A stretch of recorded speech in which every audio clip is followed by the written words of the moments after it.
በባለፈው ሳምንት ሄኖክ እንደገና ከኪራ ጋር ለመስማማት ናሆምን አስታርቀኝ ሲለው ነበረ ያቆምነው። አሁን ደግሞ ናሆሜም ችግር የለውም በእኔ ጣለው እኔ አስታርቃቸዋለሁ ብሎ ሄኖክን ሊያስማማቸው ይዞት ወደ ቤት ይመጣል። በሩም እንደተከፈተለት አዲሷ ሰራተኛ በሩን ስከፍት ሲያያት እንግዲህ ያለበት ሰው አመሉ አይለቀውም አይደለ? ድንግጥ ይላል። ቆንጆ ባየ ቁጥር የሚደነግጥ ትዝ ይላችኋል አይደለ? ጽናትን ራሱ በጣም አሰቃይቷት ነበረ። ዶርዬ ልጅ ነውና በጣም እንትን ሲል አረባክ ካንተ የሴት ጸር አሁንም እንደዛው ነክ ምናምን እያሉት ኪራም ከገባ በኋላ በቃ አላካበደም። እኔ እኮ አልተቀየምኩክም ብዙም ግን ያው ጽናት ላይ እንትን ያልከው ነገር ነው ምናምን ሲለው እሱም እኔ ታዲያ ያንተ ጓደኛ መሆኗን ታፔላ ለጠፍክባት ጓደኛ የላትም ብዬ እኮ ነው ተፍ ያልኩት ይለዋል። ኪራም በቃ ችግር የለውም ምናምን አለው። ግን እስቲል እስካሁን አልተቀየረም። ገና ከመግባቱ ተቅበዘበዘ። ግን ደስ የሚለው የኪራዬ እህት ታቋት የለ እሷ ቆፍጠን ያለች ወንዳ ወንድ ናት። በጥፊ ያለ ሰው አለች። ሄዶ ሽንት ቤት በር ሲያንኳኳባት በጥፊ ያለ ሰው እዚህ ቤትማ መጋኛ ገብቷል እያለ ነው። የእንቡጥዬ ሱቋ ስለተዘጋ ጨንቋታል። ናቲም ግን ያው እያጽናናት ነው የወንድምነቱን አይዞሽ ይከፈታል ሲላት እሷም ምን ቢከፈት ምን ዋጋ አለው ደንበኞች እኮ በቃ አጣዋቸው ስትለው እሱም በቃ እንደገና አዲስ ደንበኛ ደግሞ እናፈራለን እያለ እያጽናናት ባለ ሰዓት ቅዱስ ይደውላል። ከዛም እንቡጥን እንደሚፈልጋት ሲነግረው በቃ አላመነችም። እሱማ መምጣት የለበትም እኔ ካልኩለት ብላ በራይድ ብትሄድም እሱ ግን የተቀበላት አቀባበል ጥሩ አልነበረም።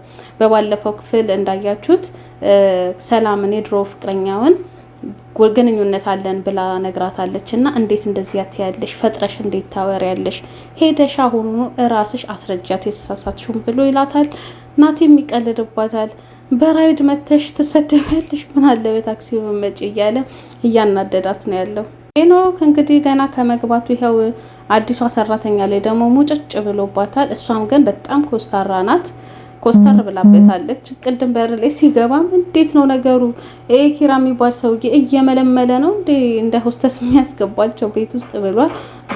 እውነት ለመናገር በጣም ቆንጆ ናት። ጽናትም ያው ቆንጆ ናትና ቆንጆ ሆነውበት ግራ ተጋብቷል። እሷም ግን ፊት አልሰጠችውም።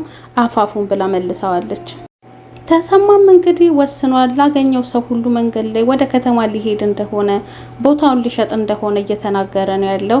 እንግዲህ የጽናት አባትም ተዋት ተወሰነ የሰው ልጅ በደስታውም ሰዓት በከፋውም ሰዓት የሚወስነውን ውሳኔ መጠንቀቅ አለበት ብለው እንደ ትልቅ ሰው እየመከሩት ቢሆንም ማፍ ይዞባቸዋል። እሱ በቃ ልቡ ተንጠልጥሏል። ብርቄ ጋር መሄድ ነው የሚፈልገው። አልሰማም ማንንም ብሏል። እንደውም ጭራሽ በቃ እንግዲህ ቅጣቴን ምን ልቀጣ ለጽናት ሰርግ እንግዲህ ምን ላግዛችሁ እያለ ነው። ጭራሽ በቃ ከሁሉም ጋር ፒስ ፈጥሮ እሱ የሚፈልገው ወደ ብርቅዬ ጋር ላጥ ብሎ መሄድ ነው። እነዚህ ሰዎች ግን ይገናኙ ይሆን ወይስ ባሏ ይቀድመው ይሆን? በሚያሳዝን ሁኔታ እንግዲህ ድጋሜ እኔ ትዳሯን ሊያከሽፉባት ነው መሰለኝ። አይገርማችሁም? ግን ድራማው ከጀመረ ጀምሮ ትዳራቸው ላይ ልክ ሊጋቡ ሲሉ የሆነ ነገር ሊፈጠር ሲል ትዝ ይላችኋል። የዛኔም የሰርጋቸው ጊዜ ደርሶ ነው የኪራ እናት የሞተችው እና አሁንም ደግሞ እንቅፋት መጣባቸው። ጽናትን እንግዲህ በዱላ መቷታል በዛብህ። ምክንያቱም ጠርጥሯል። የዛኔ ስታወራ በስልክ ስታወራም ከዴቭ ጋርም ቆማ ስታወራ ብርቄ የሚል ነገር ድምጽ ስለሰማ ተጠራጥሯል እና እሷ የት እንዳለች ታውቃለች ብሎ ስላሰበ ወደ ጫካ ይዟት ሄዷል። ኪራዬ ደግሞ ጽናት ምን እንደደረሰባት ጉዷን አላወቀም። እሱ ለሰርጉ ሽር ጉድ እያለ ነው እንግዲህ ኪራንም እንትናንም ቅዱስንም አስቀምጦ ስለሚዜነቱ ስለምናምን እያወራው ነበረ።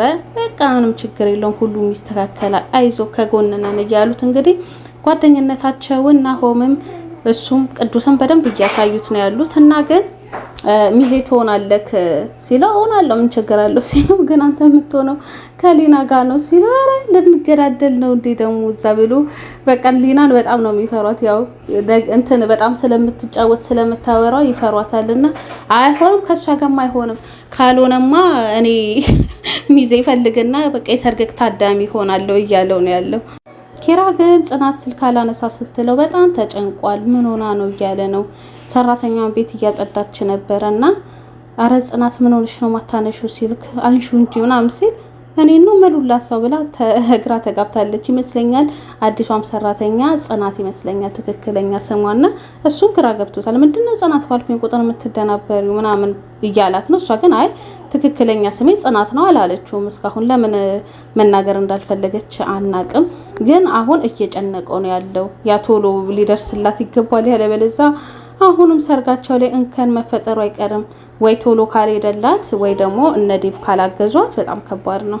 በዛብህ ጽናትን ጫካ ውስጥ አስሯታል። ያው እሱ በፊትም በቀል ስላለበት የወንድሙም ጉዳይ ስላለ የሚለቃት አይመስለኝም። እንዲህ በቃ ብቀላውን አሁን እየተበቀለ ይመስለኛል። እንደው እነ ዳዊት በደረሱላት ወይስ ሰው ስትጮ ቢሰማት ጥሩ ነበረ። አፏን ስላላሰራት ምናልባት ስትጮ ሰው ሊደርስላት ይችላል የሚል ተስፋ አለ።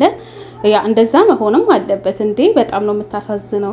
የሁሉ ነገር ሊደርስባት አይገባም። ያው መልካም ስለምታስብ ነው እንጂ በዛብህ እንኳን እንዳደረጋቸው ነገር ቢሆን ከብታቸውንም የዛኔ ሲወስድ መታሰር የነበረበት ሰው ነው። ግን ያው ይቅር ባይ ናት ምናምንና ታሳዝናለች። ወይ ኪራ ካልደረሰላት ወይ እነ ዳዊት ካልደረሱላት በጣም ያሳዝናል። እንግዲህ ጥሏት ሄዷል ብቻዋን። እሷን ፈርታለች። በእናትህ እያለች እየለመነችው ነበር። ጥሏት በሚሄድ ሰዓትም ሰው ይደርስላት ይሆን? በጣም ያሳዝናል። የናሆምዬ እናት እንግዲህ ልቧ በጣም ተከፍቶላታል። አሁን ለምሩ በጣም እያሰበችላት ነው ያለችው። ሰኒ ያልኩኝ እቺ ጽሆን ግን ተንኮሏን እስካሁን ድረስ ማቆም አልቻለችም። አሁንም የምትፈልገው የናሆም እናት እሷን ጠልታ ይመስለኛል ከናሆም ጋር ራሷን እንድታጋባት ስለምትፈልግ በቃ ጥላቻዋ በግልጽ ይታያል። የናሆም እናት ግን ልቧ መልስ ብሎላታል። በቃ ምግብ እኮ ቤቷ አይደለም የምትመጣው ቡና እናፍላላት ምናምን እያለች እየጨቀጨቀቻት ነው ያለችው። ጽሆንም ማስመሰል አልችልም እኔ አላፈላላትም ብላለች። አይ ለሷ ሳይሆን እኮ እኔን ለማገዝ አፊ እያለቻት ነው። እንደው በነቃችባትና ሙሉ ለሙሉ እንትን ባለቻት ባባረረቻት ከዛ ቤት። ያለበለዛ ለምሩ ሰላም የምትሰጣት አይነት ሰው አይደለችም። በዛ ላይ ደግሞ በጣም ከባዱ ነገር ያ ሰኒ እንደዛ የታሰረችበት ስፒድ የተመታበት ጆከር ያ ሁሉ ነገር ውስጥ የገባበት ለዛች ዶክሜንት ነበረ። እሷ እጅ መግባቱ በጣም ያሳዝናል። በቃ መጥፎ እጅ ላይ ነው ያለው ያ ወረቀት ማለት ነው። እንደው ምሩዬ ወይ ነቅታባት ካልተቀበለቻት እጥለዋለሁ እያለች ያለችው ሲሆን እንደምታዩት ተንኮለኛ ናት። ካላገኙባት ቀድመው ልጥልባት ሁሉ ትችላለች። ዴቭ በጣም ጥሩ ወንድም ነው። ፍለጋውን ቀጥሏል። አሁን ጽናትን እየፈለገ ነው። ተሰማንም በመንገዱ አገኘው። እባክን ጽናትን አይተካታሉ ብሎ ይጠይቋል። የት ሄዳለች ብለክ ነው? እቤት ያሸጋችኋት አይደል እንደ ሙሽራ ናት ብላችሁ ሲለው አይ ቆይታለች ከወጣች ሲለው ተሰማን ትመለሳለች የት ሄዳለክ ብለክ ነው ምናምን እያለ ቀለል ቢያደርግበትም ዴቭ ግን አልተዋጠለትም እና አይመስለኝም እፈልጋታለሁ ብሎ ጥሎት ተሰማን ወደ ፍለጋው ሄዷል።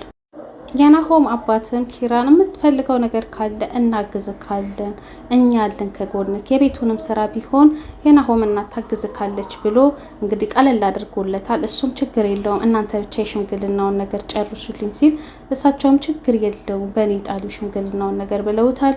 ግን በሚያስፈራ ሁኔታ እሱም ተጨንቋል። አሁን በቃ ሁሉም ደግሞ የጓጓበት ሰዓት ነው። ሊና ራሱ ሚዜ ሊሆን ነው ብላ የምትይዘው የምትጨብጠው ነገር አታለች እና ሁሉም እንደዚህ ተደስተው ባሉበት ሰዓት ግን የጽናት እንግዲህ አድራሻዋ ጠፍቷል። በዛብህ እንግዲህ አሁን ጽናት ጠፍታ እየተፈለገች እንደሆነ ተሰማ። እንግዲህ ጭምጭምታ ሰጥቶታል። አይ እንግዲህ እንደለመደችው የኛንስ ቤተሰብ እንደዛ አዋርዳ ሄልደል እንደሄደችው አሁንም እንግዲህ ደግማው ነው ብሎ ገብቷቸዋል። ያኔ ትዳሩን አልፈልግም ብላ እንደጠፋችው አሁንም እንደዛ ብለው እንዲያስቡ እያደረገ ነው። ከዛ ተሰሙም አረ እንደዚህ ስታደርግም ጽናት ምናምን ይለዋል። አረ እባክህ እኔ ነኝ የማውቃት እሷ ከልጅነቷ ጀምሮ በቃ ልክ አይደለችም። እንግዲህ አሁንም አባቷን ልታሳፍረው ነው እየተባባሉ ነው ያሉት። እንደው ተሰማ እንኳን በነቃበት ካነጋገሩና በጣም ደስ ብሎታል። እንግዲህ የፈለገውን ነገር በቀሉን እየተበቀለ ነው ያለው። በዛብህ ግን እንደኔ ዴቭ ሊያገኛት ይችላል ብዬ ተስፋ አደርጋለሁ። ምክንያቱም እየተተናኮላት እንደነበረ በዛብህ ቀደም ብላም ነግራዋለች። ስለ ብርቅ እየጠየቃት እንደሆነ ምናምን ስለነገረችው ምናልባት ዴቭ ሊደርስላት ይችላል። ካልሆነ ግን እንግዲህ ለድጋሜ ሰርጓ እንግዲህ እንከን በእንከን ሊሆን ነው ማለት ነው። በጣም ያሳዝናል። በሚቀጥለው ክፍል እንግዲህ ወይ አሪፍ ነገር ዴቭ አግኝቷት ልናይ ሰርጓን እንችል ይሆናል ምን እንደሚፈጠር እንግዲህ አብረን የምናየው ይሆናል። እስካሁን አብራችሁኝ ስለነበራችሁ በጣም አመሰግናለሁ። ላይክ፣ ሼር፣ ሰብስክራይብ ማድረጋችሁን አትርሱ። ሰላም ሁኑልኝ።